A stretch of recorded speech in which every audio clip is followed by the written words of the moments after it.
And maybe today will feel a little different. Maybe by the end of the day, it might not. We'll see. But before we start, I'm going to ask you to do something slightly different. I would like you to grab a pen or pencil and paper. If you really must, have some tech handy that will enable you to capture ideas and thoughts. And I don't mean taking notes, but I've got some activities that I'm going to encourage you to partake in that you will need a pen and paper for. So grab something to write with. We'll be using that shortly, which is great. Now, I don't know, after all your lockdown quizzes, etc., how good you are at dingbats. But here's one for you. What do you think this means? Put into the chat box now what you think this dingbat means.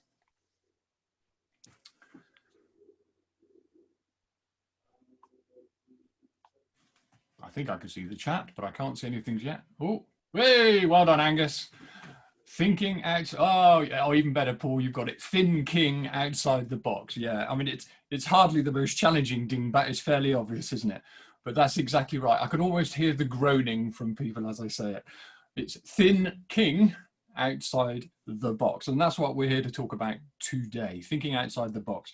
And another TV quote, of course, famous advert from many years ago, a Mars a day helps you work, rest, and play. So for today, here's another question for the chat box. Which of those three is today's webinar for you? Is this work? Is this rest?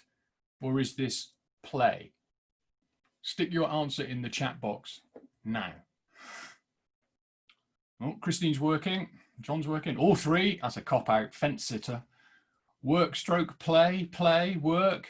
Okay, so I'd say work is winning. And of course, this is a business seminar series after all, but remember that.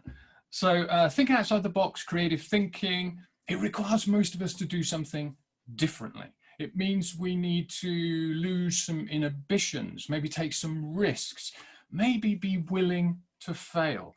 But it's things that many of us are actually not especially fond of doing. And this quotation, I think, sums it up really quite nicely. People cannot discover new oceans until they have the courage to lose sight of the shore.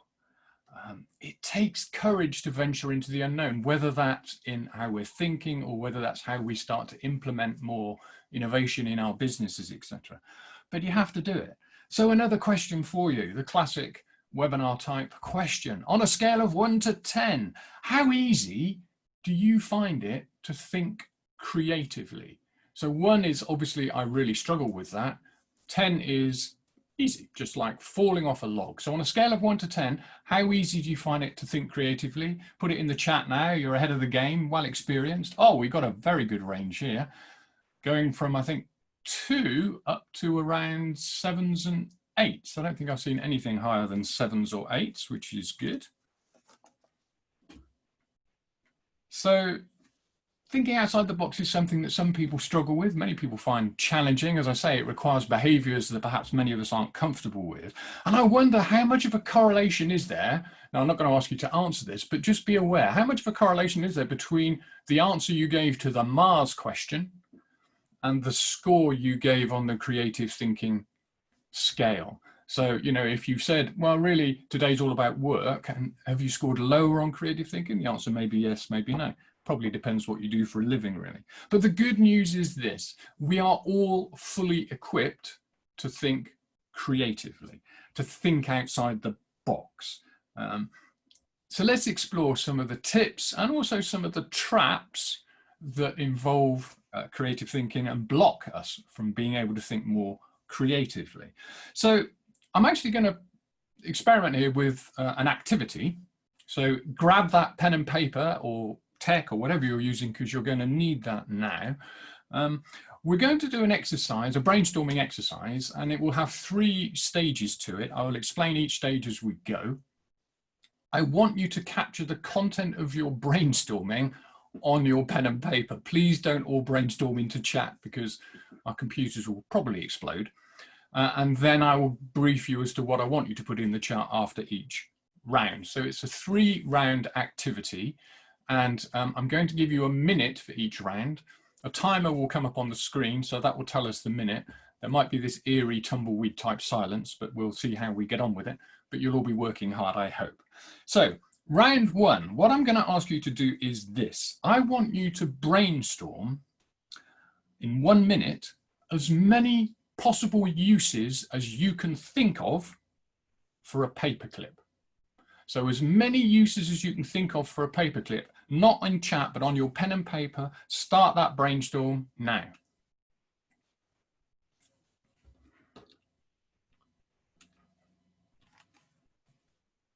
Obviously, I should whistle or something while you're doing this, which would be good.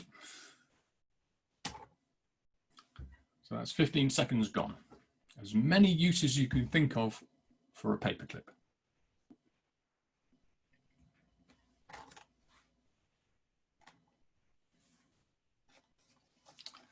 Halfway through, 30 seconds left.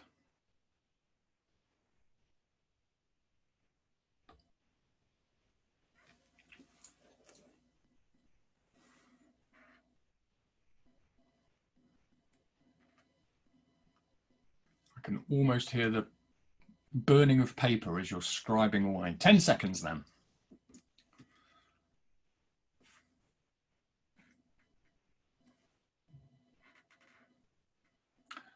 Okay, that's it. So stop your brainstorming. So this is what I'm now going to ask you to do. In a moment, I would like you to put into chat 2 things.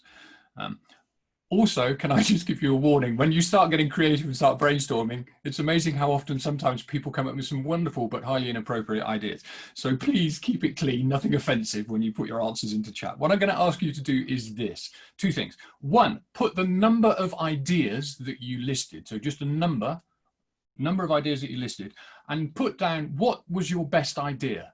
Hopefully it's very short, but just put in the chat the number of ideas you had and what was your best idea. Oh, here we go. 5, 4, 7.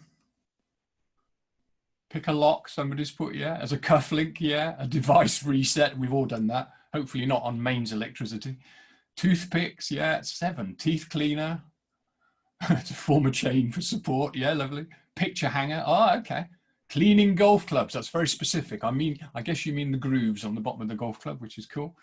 Reset the central, oh, you've got some really good ideas here. Reset the central heating, bookmarks, repair a blind. Oh, that's interesting, right?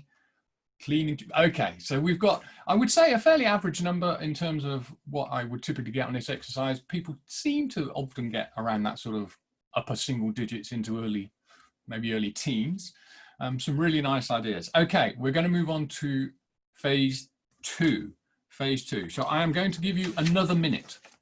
This time, I want you to brainstorm in that minute as many things as you can think of that are impossible to do with a paperclip. Again, keep it clean. Okay, off you go. 1 minute. As many things that you can think of that are impossible to do with a paperclip.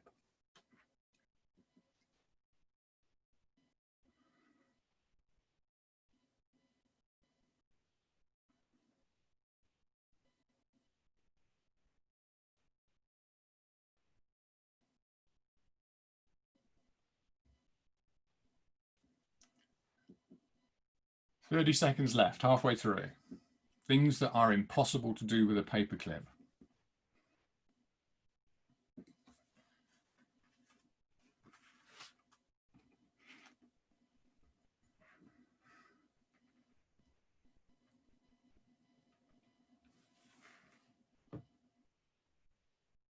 Last 10 seconds.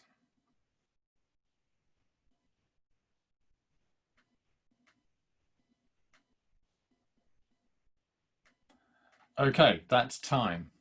So as we were doing before, oh, darn, didn't mean to do that. That's bad. Ah, what's happened? I've stopped sharing. The world's gone mad.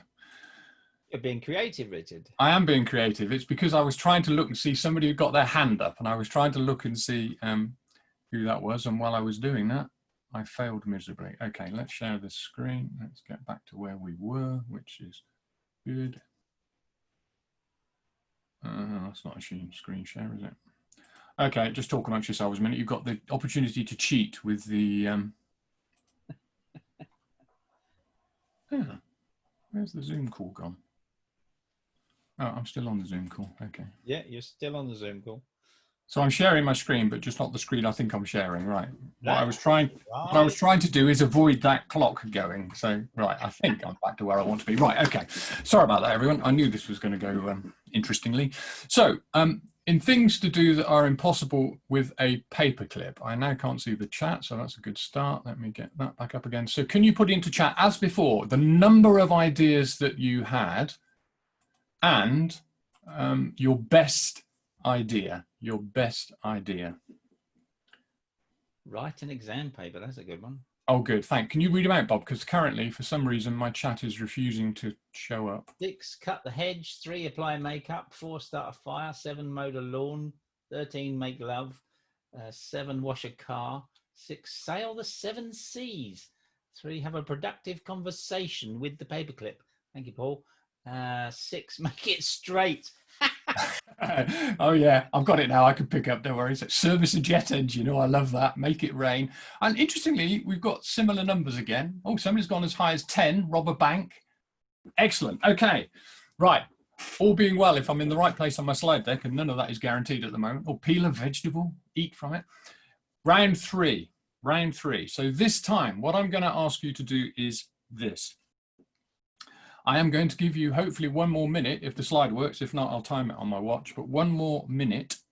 This time, I want you to take one of the ideas that you have just created that is impossible to do with a paperclip. Take one of those ideas, you choose whichever one it is, and I want you to spend a minute brainstorming as many ways that you could think of that you could actually do that.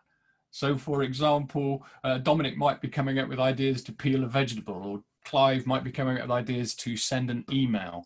So 1 minute to brainstorm as many different ways as you can think of that you could do one of the things that you just said was impossible. Okay, go.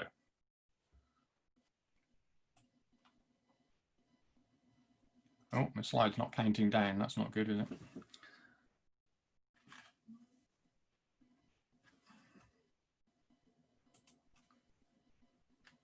You've got some bonus time, the slide stopped counting.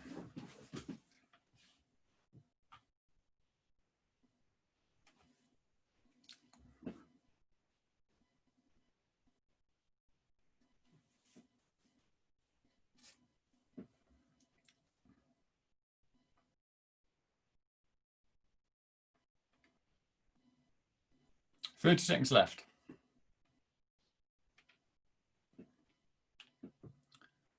So you're coming up with ideas for one of your impossible tasks.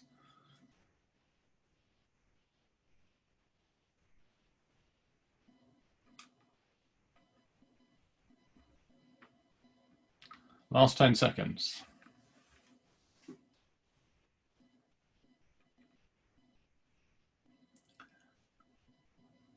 Okay, that's time. Again, I've managed to lose chat at the moment.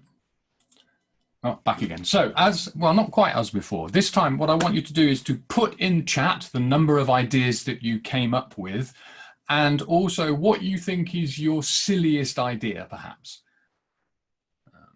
And you might have to give us a hint as to what the issue you chose was. So put into chat how many ideas you came up with and what the silliest idea was.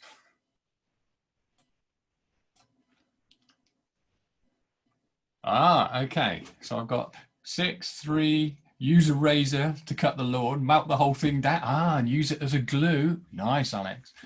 Attach the paper clip to a cotton bud. Or I so want to know more. Get the paper clip a personality. Sasha, sorry. Yeah. Sail the 7 seas, use a dinghy. Okay. Use a grenade to open a door. Not sure where the paperclip comes in there. Have a conversation with it, invite someone along to speak on its behalf. Oh, very good. I like it. Eat it, redesign it as a spoon and a spatula. Okay, now, so a number of things. There's a whole lot of stuff taking place in that activity. So thank you very much for doing that. Apologies for the tech issues. I'm trying to multitask, but as soon as I click on one thing, it stops the other. So my apologies for that. but a low number of things going on. So across the 3 rounds, one of the things to notice, and perhaps I'm going to ask you to put this in chat as well. So we had round 1, you were brainstorming what was possible. Round 2, you were brainstorming what was impossible in your mind. Round 3, you were making the impossible possible. So just put 1, 2, or 3. Which of those rounds did you have the most number of ideas in? So just a 1, 2, or 3, 1 being the possible, 2 being the impossible, 3 being turning the impossible into the possible.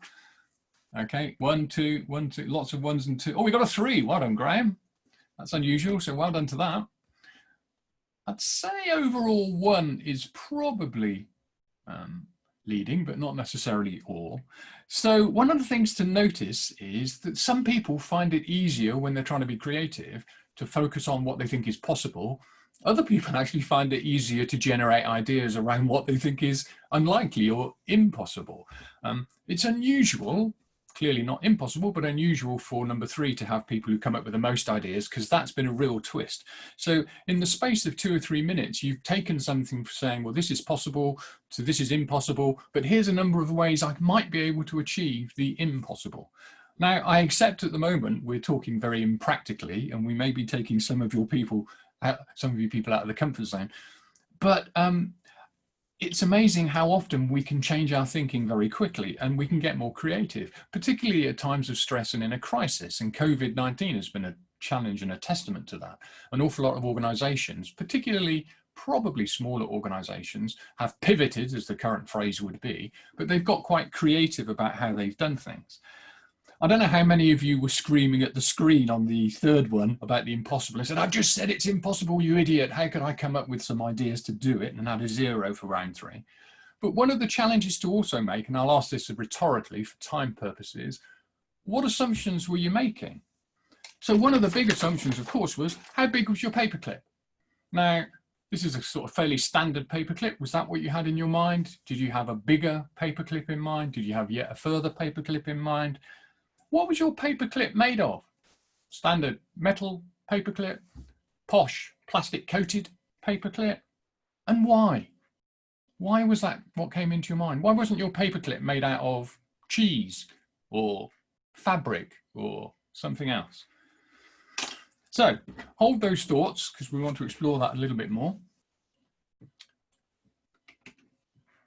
Now, you'll notice this map. I won't ask you to respond to this from a time perspective, but this map is an upside down, as some people describe it, map of the world. It was drawn by a young lad called Stuart MacArthur way back in the 70s in Australia. He was a 12-year-old doing his homework for school. He was asked to draw a map of the world. This effectively is the map that he drew. Went in the next morning to school. His teacher criticized him for drawing the map upside down, and he failed his homework assignment. A couple of years later, he was away with people in America on a camp or something and was getting constantly teased for coming from the bottom of the world. Drove him mad.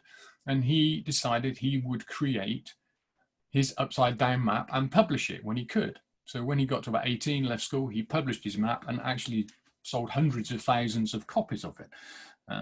And basically, the reason that his map is perceived to be upside down, of course, is that a lot of the early maps were drawn by Northern Europeans, and they've tended to always draw them the other way. But from Stuart's perspective, why wouldn't Australia be at the top of the map? And we all have maps, and the map is our box. The map is what drives us in many ways. So, you know, Stuart's upside down map, it's driven by what I call our software experiences, you know, the way that we process information in our head. And we've done quite a lot of that with things like empathy profiling and other webinars that you may have attended with us. But we all run slightly different software that influences what we see, how we notice things. It's driven by our experiences, it's driven by our values, the things that are important to us, it's driven by our beliefs. But it's our map, it's not the map, it's our map. Some elements of it might be relatively fixed, but some elements of it might be flexible. But the map is our box. And so when we start to try and come up with ideas from something, we tend to think within our experiences. And it's quite challenging to step outside that. And so, for example, if you say to somebody paperclip, I deliberately gave you no indication of what I meant by paperclip, most people will draw from their software, their filing system, their brain, and they'll have an image often, or they'll have an understanding of what a paperclip is, and rarely will it be 20-foot long made of tarmac, for example.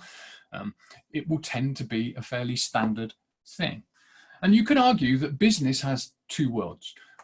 Business has the creative world and it has the logic and analysis world. And basically, creativity is thinking outside the box. Innovation, which is what business is often seeking, is creativity that adds value. And typically you find that smaller entrepreneurial type businesses are often a little bit better at being more creative. They're less inhibited by their thinking. As the business grows, as it gets more established, then you get that classic business pressure for logic and analysis. And there's nothing wrong with logic and analysis, but we overuse it and it stifles creative thinking. So what we want to be doing is thinking about how we can, even in a more established business, we need to get back to that slightly more entrepreneurial or slightly more creative flair, creative feel for it. So let's think about some of the barriers. What are the things that get in the way that stops us being creative? The first of which is that classic self-belief. Well, the problem is I'm just not creative. I just don't think that way. And whilst that may be true of your software, it plays more to some people's strengths than others. We are all absolutely capable of coming up with creative ideas. But if we believe we can't, instantly it becomes harder. Instantly we become uncomfortable and the ideas don't flow. It's not logical.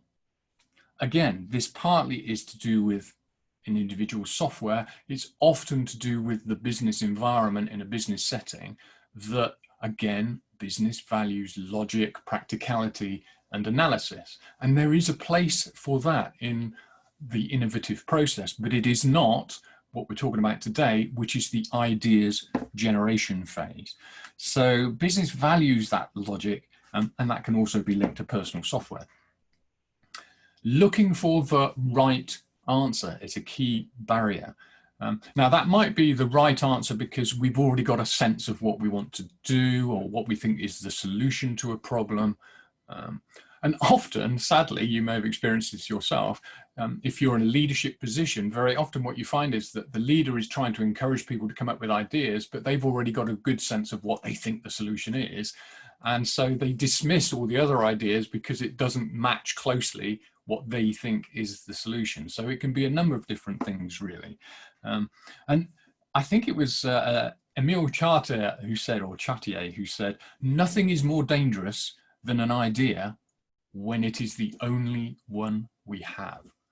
So looking for the right idea is a real barrier to the creative, innovative process. Fear of failure is a classic. You know, none of us want to get it wrong. None of us want to look silly. None of us want to be embarrassed in front of colleagues.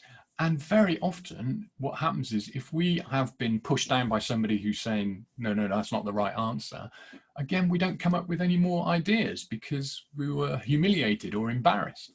So a fear of failure, and in a corporate sense, you know, taking the risk to try a new product, to try a new service or whatever, is often stifled very early on because it just feels too risky. Now, I'm not asking you to throw everything away on one big idea. I think famously there was an investment banker who once was talking about giving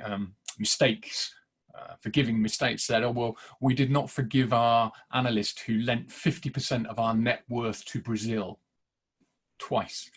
So, you know, there is a place, of course, for getting it right, but we'll see. Play is frivolous and unprofessional. I would say this is probably quite a common barrier that I come across within business. We take business very seriously, and it is a serious thing, don't get me wrong. I want to be a serious and professional business person, but we get carried away with it. We absolutely worry about people seeming to take light of situations, seeming to joke, but actually that's a very, very creative emotional state.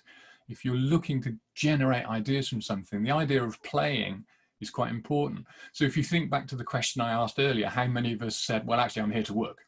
So what I'm looking for is a solution to solve my creative thinking problems so that I can apply it immediately and it will deliver X, Y, and Z. And then the last one, which is linked to all of these really, is, and I have to say this carefully, is premature evaluation. We are brilliant at judging as human beings. We judge things in a nanosecond. It's part of our defense mechanism. But we judge things in terms of ideas far, far, far too early. If I had £1 for every meeting I'd been in that was supposedly a brainstorm blue sky type meeting, somebody came up with an idea and instantly it was judged by people as why it won't work, what's wrong with the idea, what the challenges are. I could have retired years ago in my own desert island probably. So that notion of premature evaluation, judging things far too early, whether it's our own ideas, so whether we're self-policing or whether we're doing that as a manager and putting other people down, our intention is brilliant. It's to be logical, practical, analytical, but it stifles creativity and idea thinking. So all of those things are I mean, there are many more, but those are the key barriers, I would say, that stifle us thinking creatively as individuals, stifle organizations thinking creatively, thinking outside the box as organizations.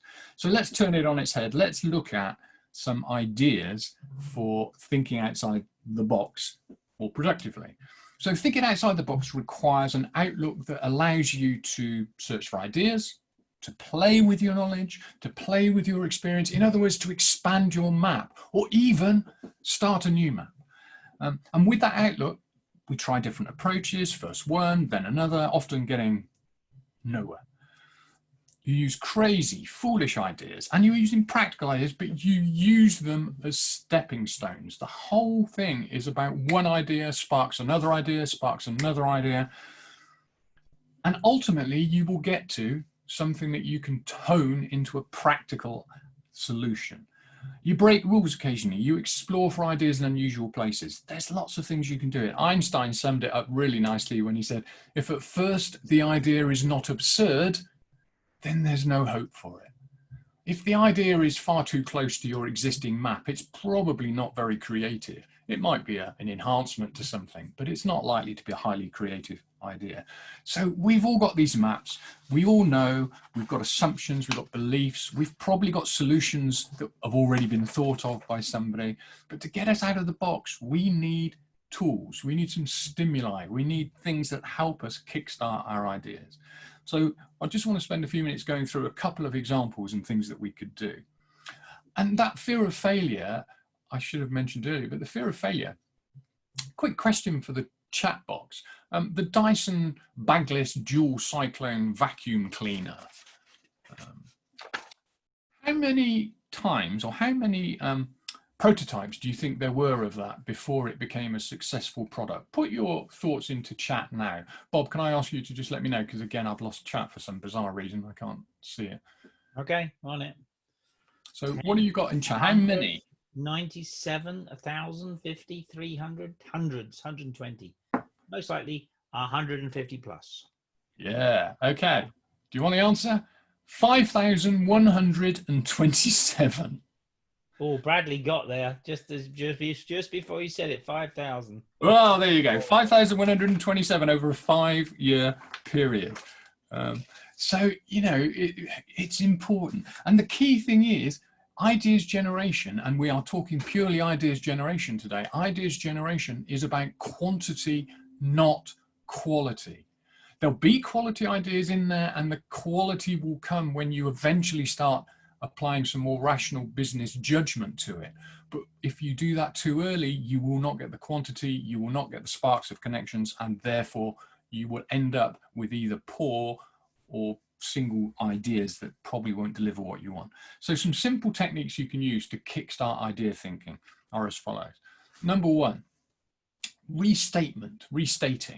And these are fairly obvious, you might think, but they are quite powerful. So before you do any brainstorming on a problem, a challenge, whatever it is that you're trying to get creative and think outside the box about, firstly, write down a statement of the challenge, a statement of the problem, a statement of the issue.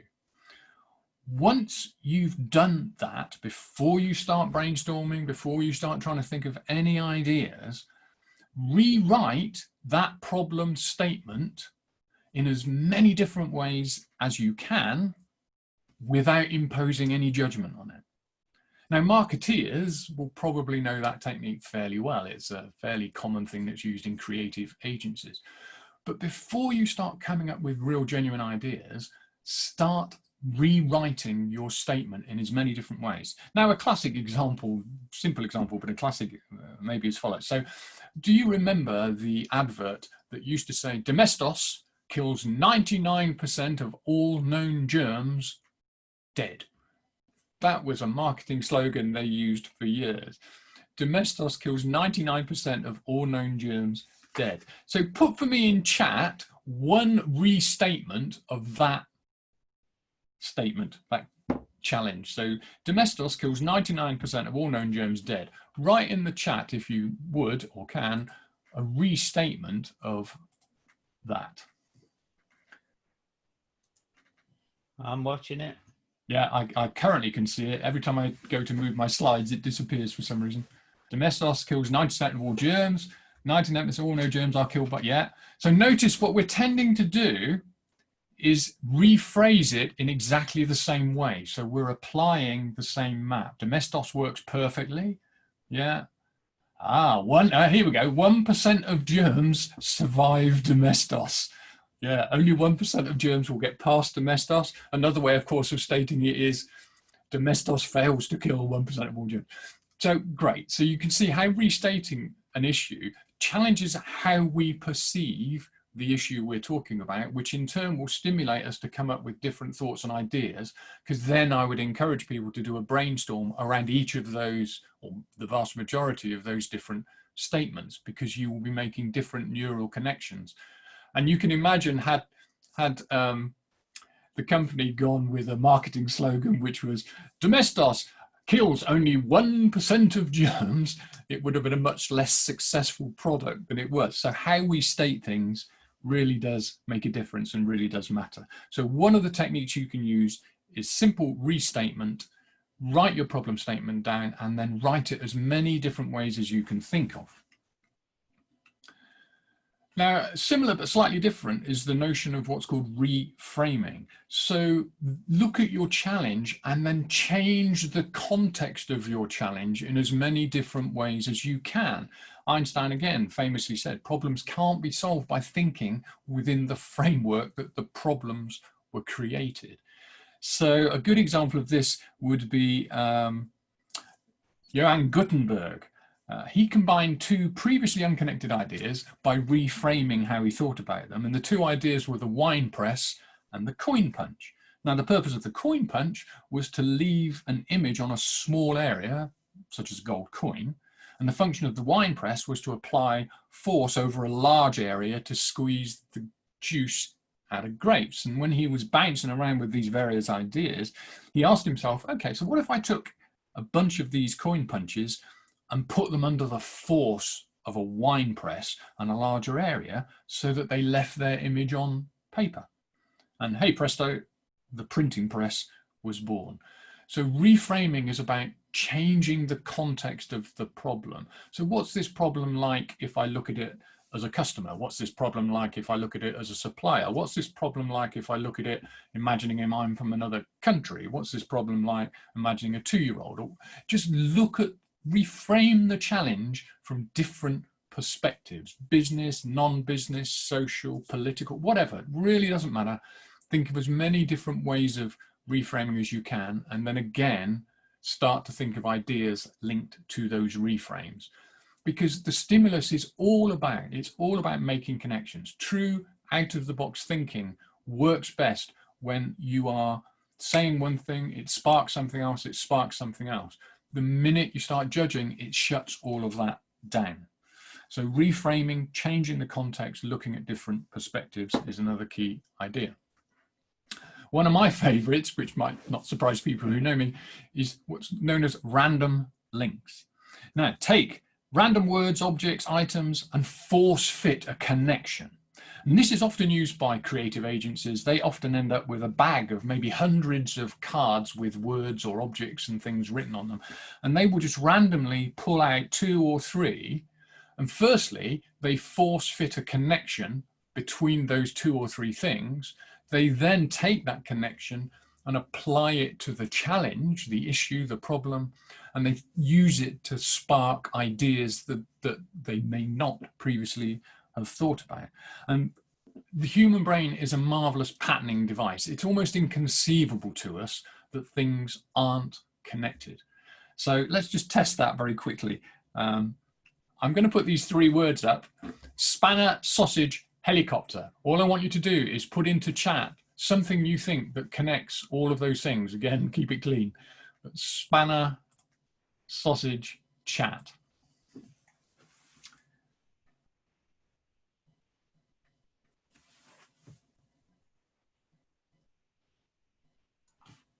Can you see the chat, Richard? A picnic, yeah. Longer than it is broad, yeah. And engineer's lunch. Oh, engineers going on a helicopter to lunch. I like that. Lunch. I'm not quite sure how the helicopter thing fits into lunch, but you know, a pilot's day, yeah. So, I mean, obviously there's no right answer. You could get a whole myriad of things. I think the sort of things I put down in my notes were, you know, they all revolve. So a spanner, you revolve or turn when you're undoing things. You often revolve a sausage to make sure it's cooked. Clearly a helicopter. The blades revolve to make it fly. So then you would apply that notion of, so how does revolving impact our challenge? And I know it sounds odd because it depends what your challenge is, but it's, again, almost inconceivable that you won't be able to make a challenge between revolving and your challenge and your issue, between lunch or an engineer's lunch even and your issue. It's almost academic what you choose.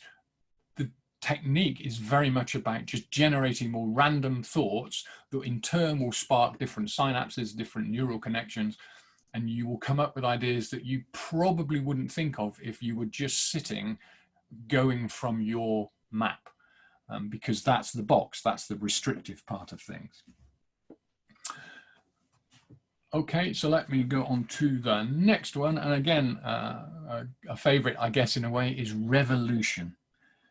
Revolution. And simply, all you need to do with the revolution is it gives you the opportunity to challenge all the characteristics, all the rules, or the assumptions that you've been making. And so start by simply writing a list down of the characteristics, the rules, the assumptions within your issue, within your challenge, and then keep asking, what if? What if? For each of those things. So an example, let's say in the world of shampoo, one of the characteristics might be, well, it's liquid. And then you might go, right, okay, what if it was solid? What if it was milk? What if it was cream? What if it was electrical? What if it was metal? What if it was fabric? What if it was? So you literally take one characteristic, you constantly ask yourself, what if? And again, that will spark different ideas. Oh, it's in plastic bottles. Well, what if it was in capsules? What if it was in glass? What if it was in a bottle? What if it was in wood? What if it was in fabric again? You know, what if it was in the air? So you list your characteristics, your rules, your challenges, and you simply keep saying, what if? What if? And then perhaps another one that we could use is, I don't have a slide for this actually because it's a bonus one I'm adding because I thought I might have run out of time by now. Make a metaphor. And we've done this on previous webinars, some of you that will have been there. Make a metaphor. So imagine this. You think of your problem, your challenge, but you do it like this. So you say, problem challenge is like ... because ... So if the problem was, well, the shampoo bottle leaks, so, you know, leaking bottles are like the sea because it's a constant whatever. So create as many metaphors as you can think of for a particular problem or issue. And again, that sparks different connections. So let's try this. So in chat, I'm going to ask you to think about this one. So creative thinking is like ... because ... So if you like, just put like and whatever, because whatever in chat. So put something into chat. I will try and turn on to chat so I can see it.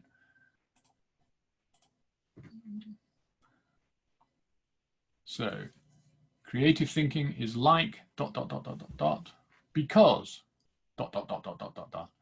Like a blank piece of paper because it can lead to anything. Absolutely, I like that. Like being a toddler because you do not have life thoughts, restriction. Absolutely. So I mean, small children are some of the most creative people, and it goes back to that "I'm not creative" statement, because of course young kids are hugely creative, imaginative play, but they're not inhibited, they're not embarrassed by all the rules, behaviors, the social norms that we kind of stack up on people before they go into business. Like a journey to the moon. I need a because, I guess, there. And like an open space that could be filled. Yeah, absolutely. Again, like being a child, because you can let your imagination run wild. Absolutely. So some classic ideas there. So you can use metaphors as another spark, another way of getting ideas.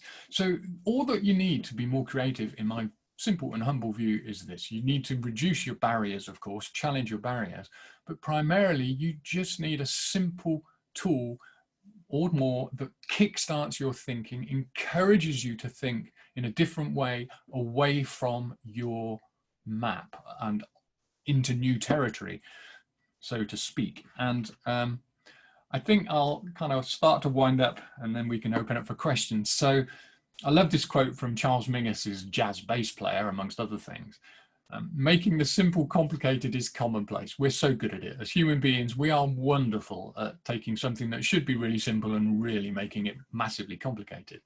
But making it the other way around, taking something that is complicated and making it simple, and he says awesomely simple, that's creativity. And so I think that's a great sort of quote and a great way of hopefully winding things up. In business, it's not about creativity for creativity's sake.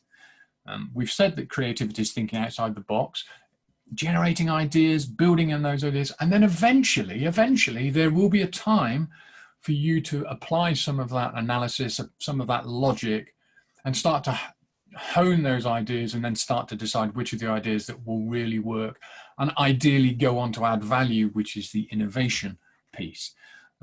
But innovation only happens when you take those out of the box ideas, and remember, it's about quantity, not quality. Quantity, not quality. Okay, so that's pretty much, I think, what I was hoping to get through. Before I move on to Q&A, just a chance for me to do a bit of advertising for next week. So next week's speaker, Jeremy Blaine, who will be, looks really interesting, around business analysis and trends and things that will be affecting your business model and your business transformation. So, you know, you may be able to think really creatively about whatever the data is telling you once we know what the data is. So do come and join us next week for that, because it looks fascinating. Finally, I also have an opportunity to quickly make an offer for you. I'm hoping that Bob will be able to put the link into the chat as well. But basically, if you would like to, I have an online skills presence. I've currently got 6 courses that I've got bundled together.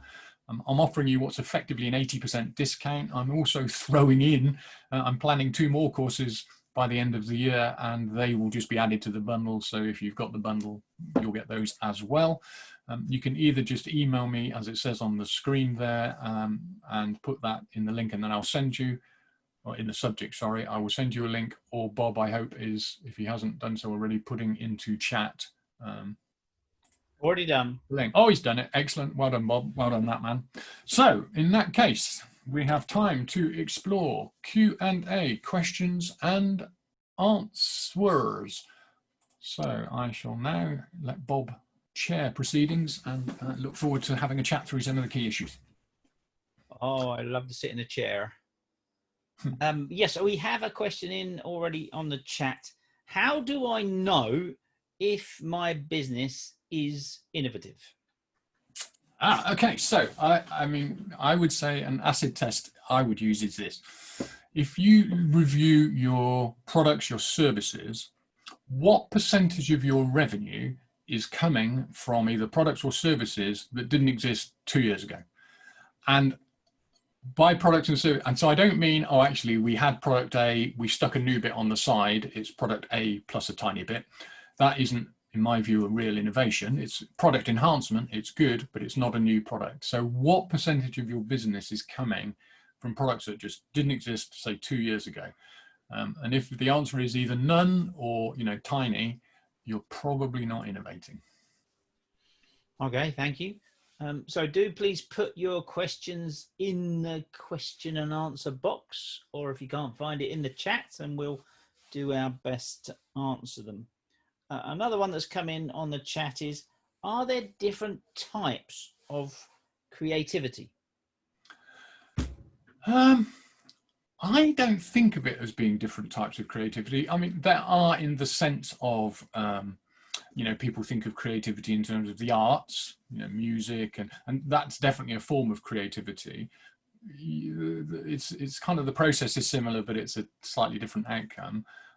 Within business, then I think you are either able to think outside the box effectively or not, in a way. So to me, it's much more about the stimulus, the tools that you use, and the barriers that stop you. So creative thinking is all about taking risks, stepping away from your map, being prepared to go for wacky ideas sometimes, not necessarily with any intention of that's the answer. Because remember, you're not looking for the right answer. You're just looking for a volume of ideas that spark other ideas. So personally, I don't think of it as lots of different types of creativity.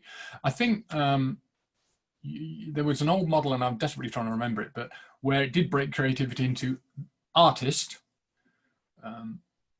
and sage, and then there was a more business-oriented one that I think was innovator or something. So there are elements, but fundamentally creativity is creativity in my book. It's the tools and the barriers that become the issue. Okay, question in from Angus. If data analysis inhibits creativity, how do we link that with the facts and data setting you free in terms of making intelligent decisions? Okay, good question, Angus. So obviously we have a limited time frame, and so we've had a limited focus. And so today I focus purely on ideas generation, with a hint at, you need to state your issue and your challenge very clearly up front. If you work through the chain, fundamentally you have your issue, you challenge your issue, you refine your issue, you come up with all the insights about the issue, the assumptions, the rules, all of those things. Then you go into idea generation mode. At no point are you using analysis or data at that point. You're just coming up with as many ideas as you possibly can around those different elements. Once you've got all the ideas, you try and build on any of those ideas. Eventually, you have to then start applying, firstly, decision criteria. And ideally, I'll have encouraged you to have those up front, so that, again, you've decided on what your key business criteria are, or personal, if you're looking at making a personal decision. That's the time when you then can start to compare to your analysis and your metrics and say, okay, if we were to make our paper clips out of cheese, just to use a really ridiculous example, how would that impact sales of this, that, and the other? So at some point, you've got to apply some metric and you've got to make sense of it, and then you're going to pilot it and you go on to a more traditional route. The problem is, in most organizations, and for many of us as individuals, that ideas part is micro small compared to where it should be. So we're really good at the rest, applying the data. We're good at that in business, but we do it much too early. Somebody has an idea, bang, we start to compare it to spreadsheets, data, key metrics, and it stifles any other connections. And you can miss some awesomely brilliant ideas because, it just got knocked on the head early. Yeah, good answer. Data can, in my view, really identify the root cause of a problem. Then we want to park our analytical brain for a while and get creative, as you said, and use judgment later to work out things against maybe an ease-benefit matrix or something. I have another question in on the Q&A. How do I overcome other people's reluctance to participate in a creative thinking session? Really hard. So, I mean, the smarty pants answer is you give them some feedback, high quality feedback that's clear and they understand your concerns, not aggressive, but good feedback. Give you an example. I won't name companies or things, but I was once, when I had a proper job, was working in company. We were having a board level brainstorm. I came up with my very first idea. The MD who was a good accountant, Northern Yorkshire lad, although that may or may not have been relevant, but the accountancy probably was. Instantly, because my idea was quite wacky, it was quite out there. I was basically saying, close everything down, open one great big thing somewhere else. In my mind, I wasn't saying this is the solution. It was purely to demonstrate we're brainstorming. So, hey, here's a really out there idea, but that might spark other ideas. He couldn't cope with that. He instantly stopped and said, look, if I wasn't going to take this meeting seriously, I should leave. So I left, because I said, well, I'm sorry, but you're obviously not taking brainstorming seriously. So there's no easy way other than A is being direct and clear in the feedback. B is demonstrating. So for example, the reason I did the paperclip activity, I mean, you may have come across it before, it's a classic in a way, but it's very quickly demonstrates how by just changing some stuff, you come out with really different things. You know, you've moved from, yeah, this is obvious stuff to, oh, this is slightly weird, to, oh, here's ways we could do something that's slightly weird. Doesn't mean they're practical, because you're going to apply that later, but you try and demonstrate to people. But if people don't buy into it, then they will squash the ideas. And to me, it then comes back in a corporate sense to, it's the other way around. So if you're trying to do a creative thinking blue sky session in a business, in a team, and one person is causing the problem, then I would be asking that person to leave, even if it was the MD, because they're stifling the process. Not easy, not easy at all, but you know. Richard, thank you. Another question in from Artie. How important is it to be creative at this moment, given most businesses are in survival mode? Hugely. Ironically, people find it slightly easier. Some people find it slightly easier because they've got no choice. You know, if you think my business will close in a month's time unless I do something radical, it's much easier to take the radical steps because the risk of the radical step is smaller than the risk that you think you're facing. So ironically, in times of crisis, people are getting better at coming up with some quite creative solutions because they're being forced to. Now, the businesses that are still struggling with that, at the risk of being blunt, potentially are the businesses that won't survive.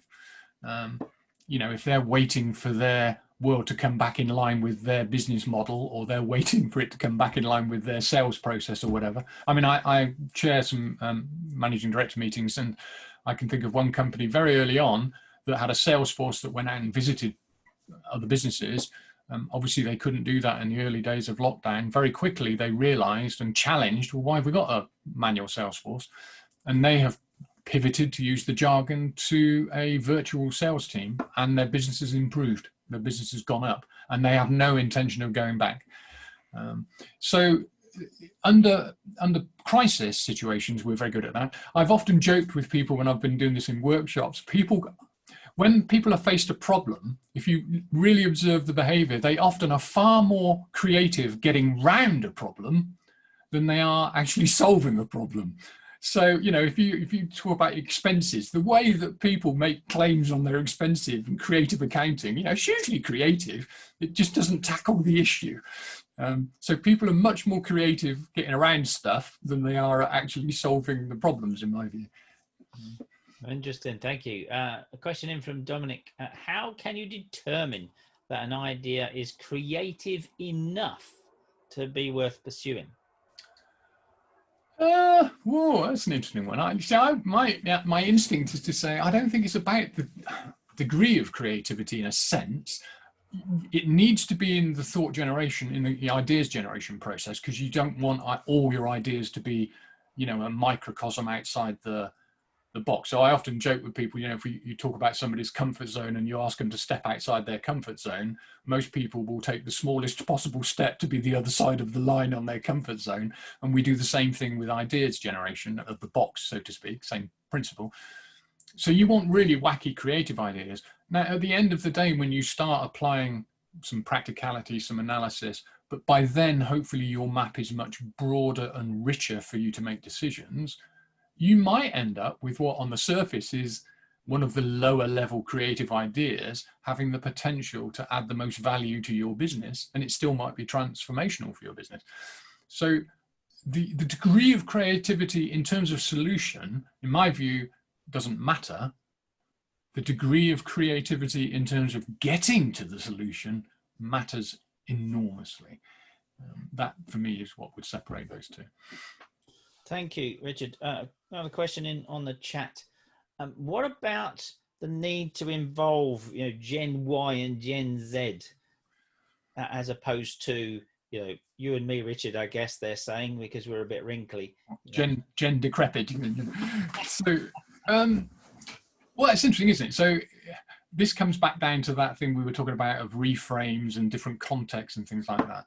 So it's great to, all you're doing, if you move to a Gen Y or Gen Z, you're just replacing your box, your map, with a different box and a different map. So that's good, because you're going to generate different ideas inevitably. One of the challenges, of course, in business is that if you in your mind have either got a right answer, or if you in your mind have quite constrained thoughts around what the solution is likely to be, if you open it up to somebody with a very different map and they come up with very different ideas, it's very hard not to be dampening those ideas, challenging those ideas, judging those ideas far too early. So opening up to other people, great. Do that with customers, do that with suppliers, whatever.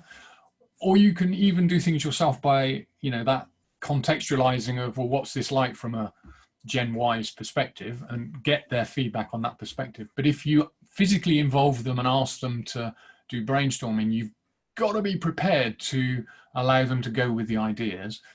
It doesn't necessarily mean you have to implement all of them, of course, but the tendency, when I see those things happen, the tendency is inadvertently to squash the ideas far too quickly.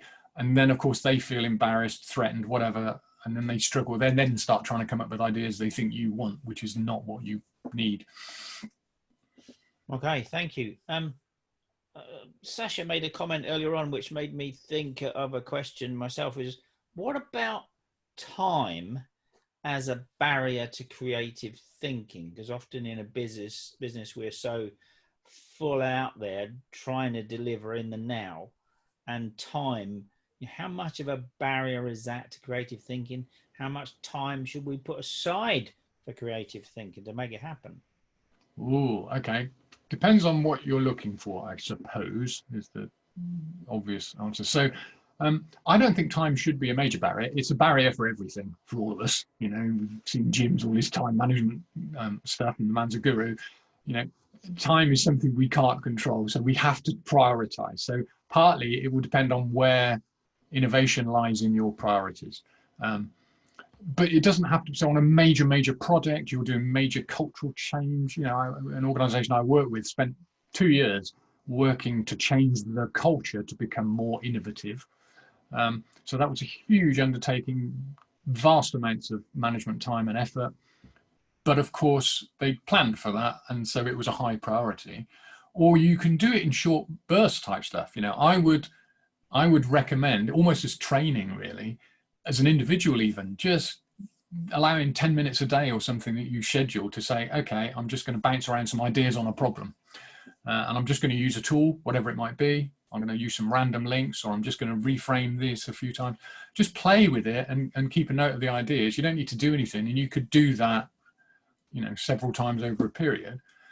Large organizations can get very complacent. One of my clients did, I saw a main board director who was new to the organization do a wonderful presentation based all around Madonna, the singer. And his challenge to the organization, which was spot on, they'd been going for 150 years. And his challenge was fundamentally saying, name me the innovations real genuine innovations that we've come up with in 150 years. And people really struggled because there weren't very many. They were not known for innovation. They were definitely followers rather than leaders. But the Madonna thing was a good example. He was using that to say, look, this person, love or loathe her, because everyone will have a view, this person has changed their approach, their image, their whatever, many times over a long career. And where they are now is nothing like where they were, in her case, probably not quite 150 years, but probably more like 40. So I think time is always going to be a challenge. It will be a question of priority and commitment, but it doesn't always have to be one big chunk. Yeah, Bradley made an interesting comment while you were talking that you might not have the time to think creatively, but then the overstressed person will often find it difficult to think objectively even about the data, let alone about creativity. So we do have to put time aside for lots of different things to work on the business as much as in it.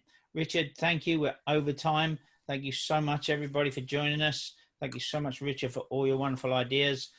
Have a superb week, and we look forward to seeing you next week with Jeremy and business transformation. Bye now, everybody. Cheers, everyone. Thank you. Take care.